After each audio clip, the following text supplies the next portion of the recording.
The Ohio Senate is taking a step forward in legalizing another plan. President Trump weighs in on the debate of Special Olympics funding. And in sports, the Ohio women play in the women's NIT tonight. We are live from the Congo to break the game down. Newswatch starts right now. Broadcasting live from WOUB TV in Athens, this is Newswatch. The state of Ohio is moving fast to make hemp and CBD legal. Good evening, I'm Taylor Brook. And I'm Taylor Bocelli. Thanks for joining us. The Ohio Senate passed Bill 57 today, which would allow for the cultivation of hemp and extraction of cannabis oil or CBD in the state. Unlike marijuana, hemp produces CBD and only a tiny amount of THC, the chemical that creates a high. The bill will now go to the House for approval. Athens residents like Ashley Eastman, a manager at the pharmacy goods store, says CBD helps her customers treat their health issues. Are using it for a wide range of health issues, a very wide range of health issues. And lots of people are taking it and then coming back a month later and saying how amazing it's been. According to a press release from the Ohio Hemp Association, the U.S. hemp industry grew to $820 million in 2017 and is expected to reach almost $2 billion by 2022. Athens homeowners rent out their homes through Airbnb may notice less money in their rental fee checks. The county commission has worked out a deal with Airbnb to collect a 3% lodging and sales tax. The county made the agreement with Airbnb after finding out that only 20% of 100 Airbnb hosts in the county were collecting and paying lodging tax. The tax collections will begin in May. They are not retroactive. The Athens County Commission has approved new plans to alter part of a sanitary sewer extension into Highland Park subdivision. The plan will relocate the proposed sewer line to behind 4 houses on Estates Drive and on Pine Lane. The property engineer is authorized to make the change under the condition that the property owners donate easements, and the owners have agreed to give the easements because they will end up saving money from hookup costs. Ohio lawmakers may be one step closer to reaching an agreement on increasing the gas tax. The Office of Governor Mike DeWine says that they have reached an agreement with the Speaker of the House on an 11-cent increase on gas and 20 cents a gallon on diesel. The Senate still has to agree to the deal, and they have proposed a 6-cent increase. Both sides are set to meet tonight. DeWine says that the gas tax will enable Ohio transportation to improve and maintain safer roads and bridges across Ohio. Ohio University's Music Industry Summit is taking place right now, featuring a wide variety of musicians and entrepreneurs looking to share what they know about the industry. The keynote speaker of the day was Chuck D, a Grammy-nominated and Rock and Roll Hall of Fame inducted member of the hip-hop group Public Enemy. Brandon Thompson is a DJ and an event planner in Athens who attended the event.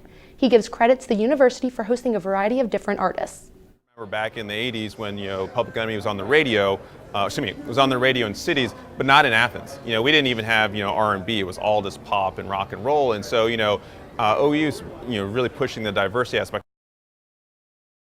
The summit will close at midnight tonight with performances at Memorial Auditorium until then.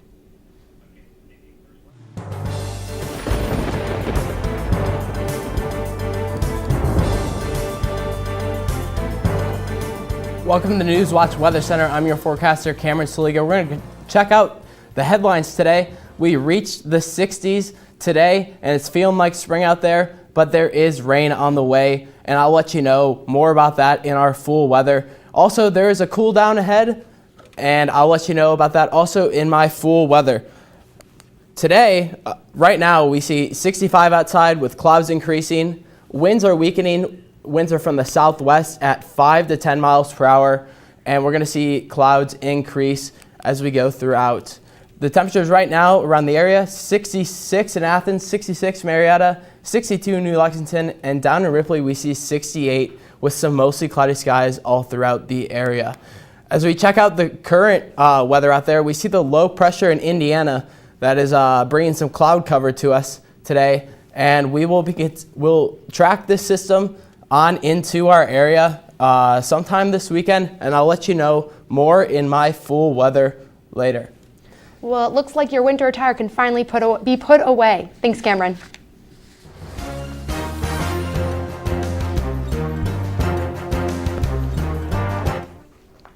An Ohio hospital has fully addressed concerns about its pharmacy services after dozens of patients died from receiving fatal doses of painkillers.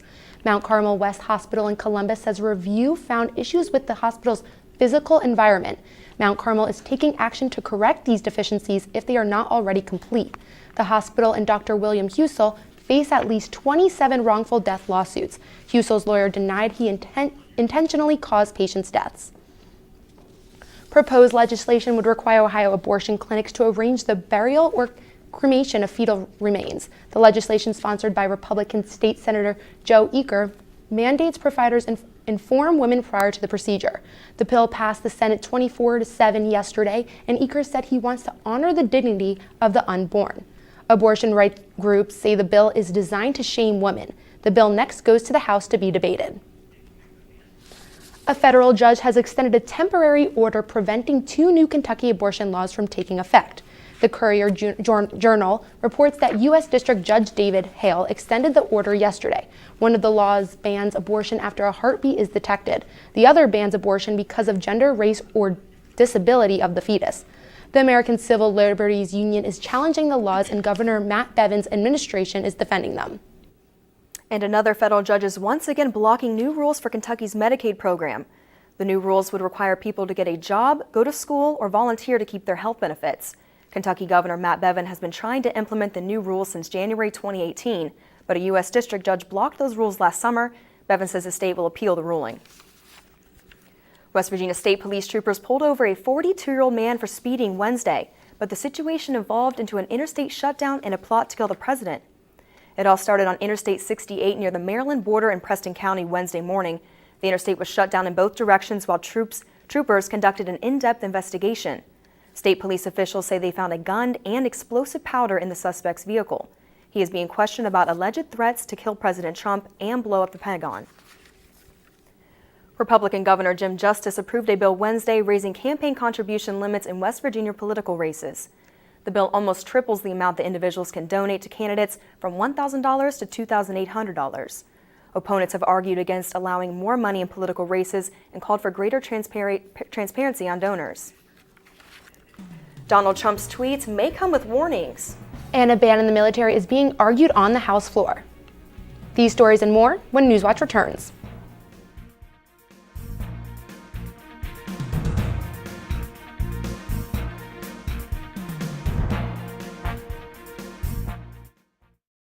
WOUB is member-supported public television. Your contribution keeps WOUB available in your community.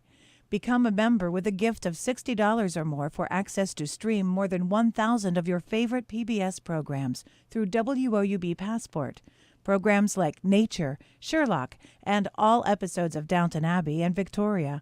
Pledge now at woub.org. And thank you. This is a box that showed you a world beyond your own. It was just a box, but the world has changed, and so have we. And now the box can be almost any size or shape. And you decide what you want to explore. Anytime, any place. Break out of the box with PBS. Welcome in, Hardwood fans. Now, as you know, we've already aired our season finale where you see all these great people behind me who made our all-hero and all-future teams. But that doesn't mean our coverage stops. There are still a lot of teams in the playoffs and games left to be played. So if you want to stay up to date with all that and all the other TVC action, then go follow our social media. Like us on Facebook, add us on Snapchat, and follow us on Twitter. And always remember to be heroic.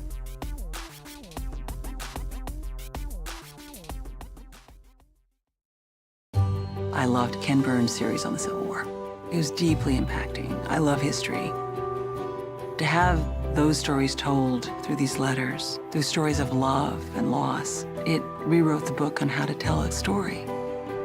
When television was invented, there were a lot of people who had dreams about what it could do. I think PBS still aspires for and often succeeds at reaching the highest ideals of what television could be.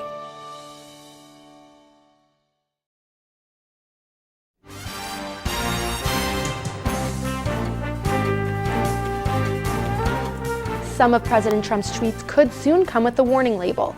Twitter's head of legal policy, Ann Trust, says they're considering flagging tweets that violate its rules, but that should not be removed because they're in the public interest. The social media company is working to balance its standards while adding context to tweets from politicians and public figures that may be offensive but are important for public debate. Twitter's current approach has been criticized because some say Trump's tweets include threats and bullying, which are a violation of Twitter's own rules. Today, the House passed a resolution against the Trump administration's transgender military ban. President Trump first announced the ban on Twitter in July 2017, citing excessive medical costs for transgender service members. A policy set to go into effect April 12th says members of the military have to serve as the sex they were assigned at birth. Activists have blasted it as discriminatory and cruel. 5 Republicans sided with Democrats in the House vote to oppose the ban. It's not expected to get far in the GOP-controlled Senate. After only a 4-page summary of Robert Mueller's investigation was released, many top Democrats are requesting the full release of the Mueller report.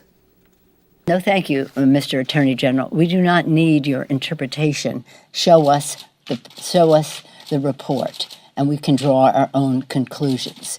We don't need you interpreting for us. It was condescending, it was arrogant, and it wasn't the right thing to do. So the sooner they can give us the information, the sooner we can all make a judgment about it. Republicans claim that the full report will not be released due to the issues of national security. Democrats claim that the report is not being released because they have something to hide.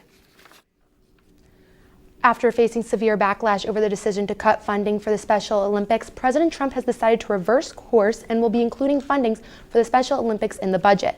This comes after the announcement yesterday that was met with severe backlash from both sides of the aisle. The Special Olympics will be funded. I just told my people I want to fund the Special Olympics, and I've just authorized a funding of the Special Olympics. I've been to the Special Olympics. I think it's incredible. And I just authorized a funding. I heard about it this morning. I have overridden my people. We're funding the Special Olympics. Bad weather throughout the country has led to big expenses. See how much in damages the storms caused when Newswatch returns.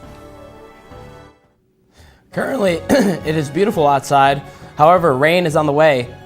Stay tuned to my full weather to find out when the rain will get here. But first, here's a look at your stocks of local interest.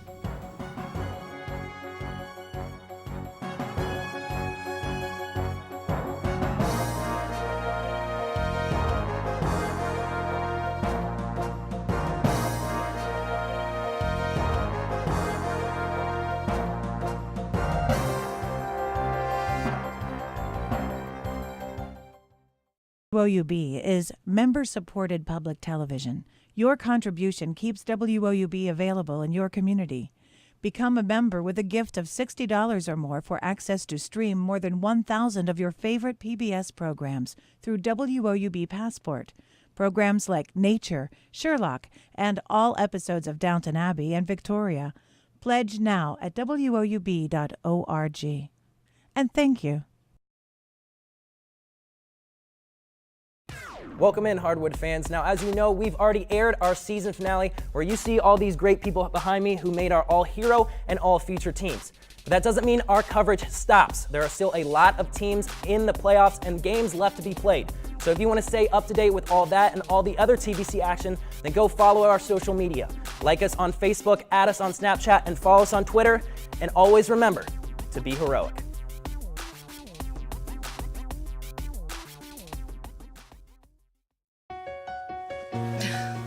What are you doing? Possibilities. Your day is filled with them. Reach up, energy in the fingertips, collapse. TV, play Downton Abbey. And PBS helps everyone discover theirs.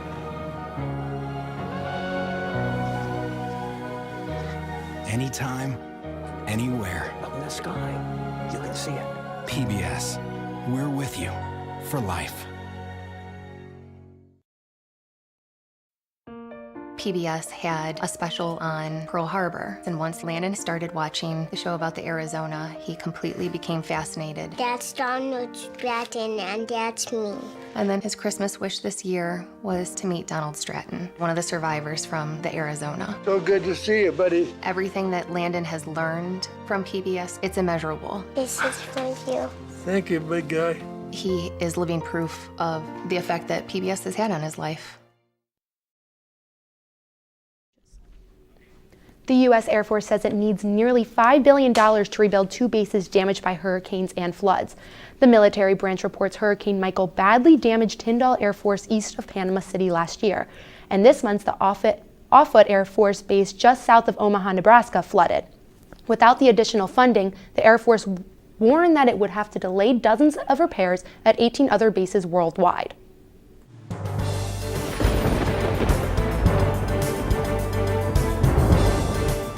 Welcome to Newswatch Weather. I'm your forecaster, Cameron Saliga, and we're going to check out Scalia Lab right now, a live webcam. You can see there are some clouds up in the air, and we're going to start to see some increased cloud cover as we go on throughout the evening. As you see, clouds increasing and winds are going to start to weaken with a wind of southwest at 5 to 10 miles per hour. We're going to check out the almanac today. 67, normal is 61, 87's our record, and our low is 10 degrees above the normal.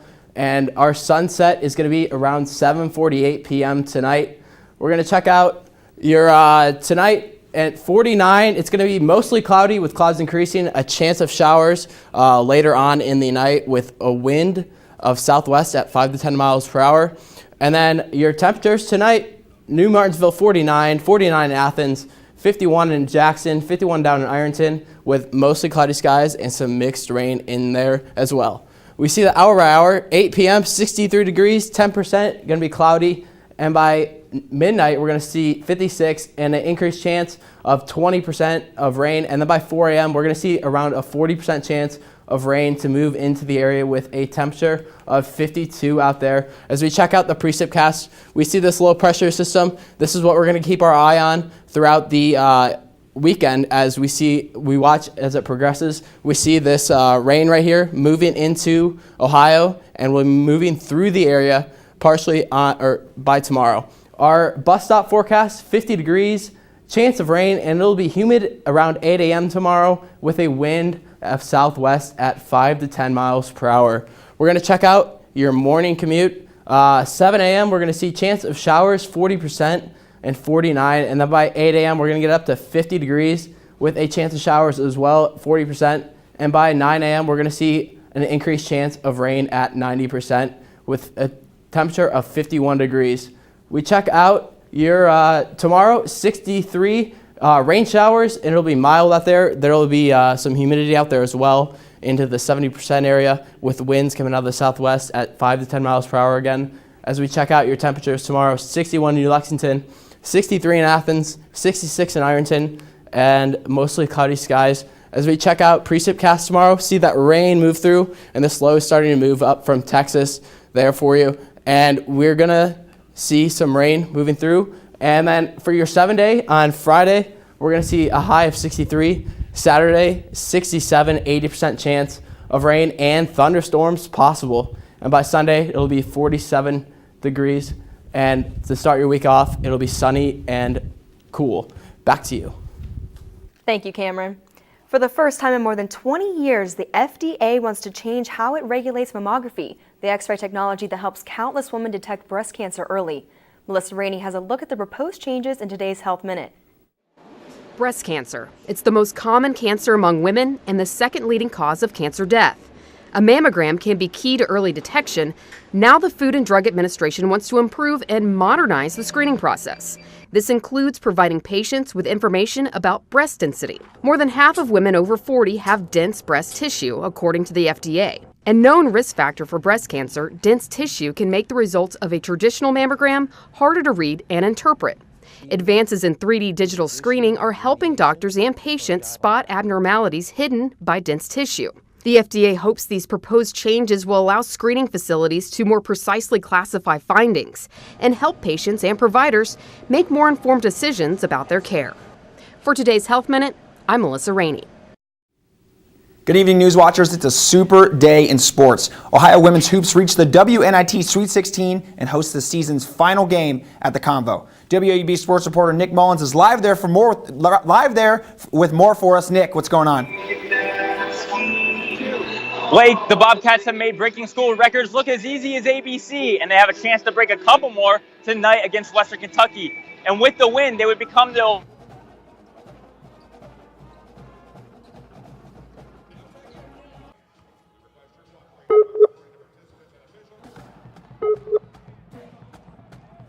Sorry about the technical difficulties there, folks. Ohio's looking to become the winningest team in Ohio basketball history. No men or women's team have won 30 games in a season. Talk about a season for the ladies. That's not all. With the win, the Bobcats would be heading to the WNIT Elite Eight, something that's never been done in Ohio women's basketball history. So the month of March, Ohio has rewritten the history books 4 different times. Last Sunday, Cece Hooks set the single-season steals record for the 2nd straight year, breaking her own record, and became the 17th member of Ohio's 1,000-point club as just a sophomore. And if we go back to last Thursday, the Bobcats set the single-season wins record with 28 in the first round of the WNIT against High Point. Going back even farther, on March 6th, head coach Bob Bolden broke the Ohio women's basketball program all-time career wins with 124. We could go on for at least another minute about how the records have been broken this season, but getting back to tonight, Ohio is 0-6 all-time against Western Kentucky Hilltoppers and have not played them since 1993. In context, that was 2 years before I was even born, 3 years before I was born. The only opponent they've had in common this season is Miami Redhawks. The Hilltoppers beat Miami 67-63 in the first round of the WNIT. Ohio beat Miami 2 out of 3 times this season. Certainly It's been a special team, special ride, and you get the sense that there's still more out there, and it's my job to try to push them to achieve it, and it's their job to go out and work to achieve it. I feel like we're showing a lot of people that we are better than what we than they thought we were going to be, and that we deserve to be in the NCAA tournament. Like, we're the only team left in the MAC that's still playing, and that's pretty great. That game tips off tonight, a Sweet 16 matchup at 7 p.m. Go ahead and find your seat if you're in town and go and make some noise at that game. They need you. Now, they have a strong season, the ladies do, but Ohio hockey has earned a strong reputation on international ice, and they maintained it this year. Hear from the players themselves about how they've done it after the break. And stay tuned to WOUB. Here's a look at what's coming up tonight on your public television station.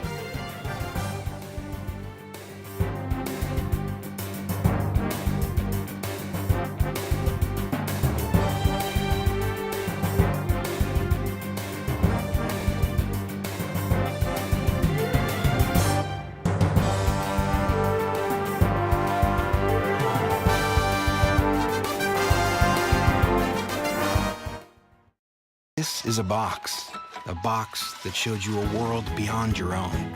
It was just a box, but the world has changed, and so have we. And now the box can be almost any size or shape. And you decide what you want to explore. Anytime, any place. Break out of the box with PBS.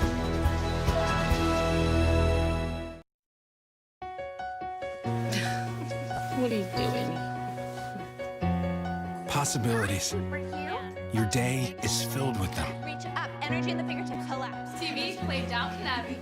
And PBS helps everyone discover theirs.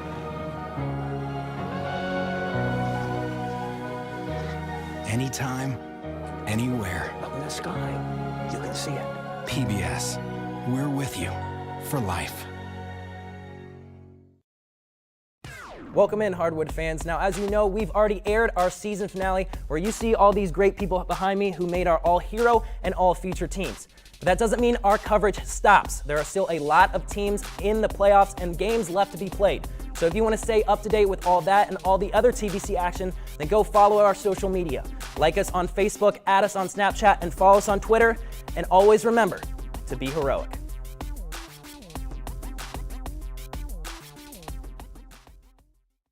WOUB is member-supported public television. Your contribution keeps WOUB available in your community.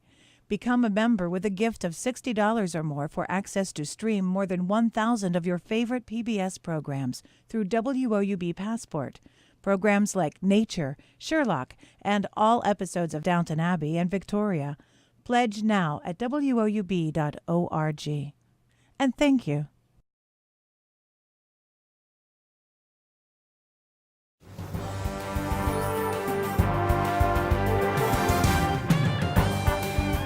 Welcome back, News Watchers. I'm Blake Baker. At the beginning of the month, 2 Ohio hockey players represented Team USA in Siberia for the World Winter University Games. It's part of a tradition that's been going on for the past 18 years. Hockey may be the fastest game in the world. And if you want to get to the World Winter University Games, playing Ohio hockey is the fastest way to do it. Just ask Jake Houston or Gianni Evangelisti. Ohio just kind of being that powerhouse in the ACHA, we tend to get some of the better players, so I think to a certain extent we're a pipeline. This season, the pair brought the total number of Ohio players selected to Team USA since 2001 to an even 20, putting OU in the number 2 spot when it comes to sending the most hockey players to one of the biggest sporting events outside of the Olympics. It was a great honor for 2 of our guys to get that opportunity to go to a part of the world they probably never would have been able to go to before without hockey. The opportunity to consistently pack the arena and contend for national championships comes at very few places besides Ohio.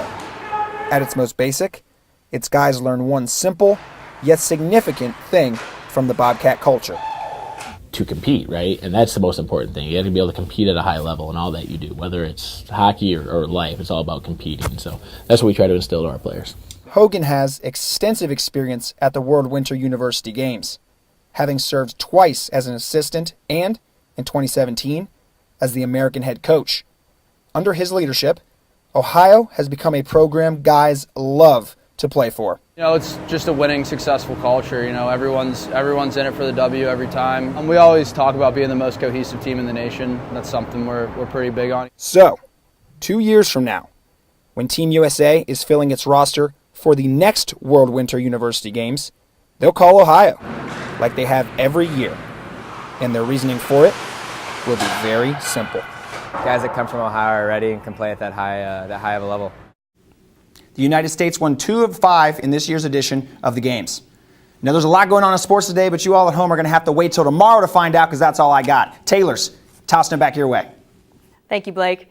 Japan is seeing the end of an era, literally. Japanese Emperor Akihito will abdicate later this year, and the current Heisei era will leave with him.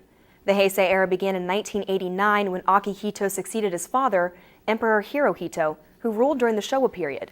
Akihito will soon be known as the Heisei Emperor and is making some history of sorts. He is the first Japanese monarch in 200 years to step down. His son, Crown Prince Naruhito, will take the throne as of May 1st. But the era is more than simply who holds the throne. Eras are also the basis of the Japanese calendar system, and some have been declared to mark historical moments in the country. Japanese people often identify strongly with their own eras, and the naming of the next one is an important process. Prime Minister Shinzo Abe's cabinet will decide on the name April 1st, and then will be made public shortly after. Cameron, over to you for a final look at the weather. Thank you. And we are checking out the weekend outlook. Friday p.m., we're going to see some rain, 50% chance of it at least, 63 degrees. Saturday a.m., 62 degrees, 50% chance of rain. And by the p.m., we may see some thunder mixed in with some showers, 67 and an 80% chance of rain. As we check out the 7-day, on the weekend, we see beautiful 67, but rain again. And on Sunday, we're going to start to clear out. And by Monday, we will have a high pressure system moving through the area with a high of 53. So we're going to get some sunshine to start April with a low of 30. And then by Tuesday, we're going to see some partly cloudy skies up in the 50s. And then by Wednesday, we're actually going to get all the way up into the lower 60s at 63, sunny, and 39 the low. And then Thursday, we are going to see temperatures 67 and partly cloudy. Over to you. And that does it for our broadcast this evening. Thanks for watching. I'm Taylor Bruck. And I'm Taylor Bocelli. Stay tuned for the PBS NewsHour coming up next. And remember, you can find the latest news anytime at WOUB.org. Have a great night.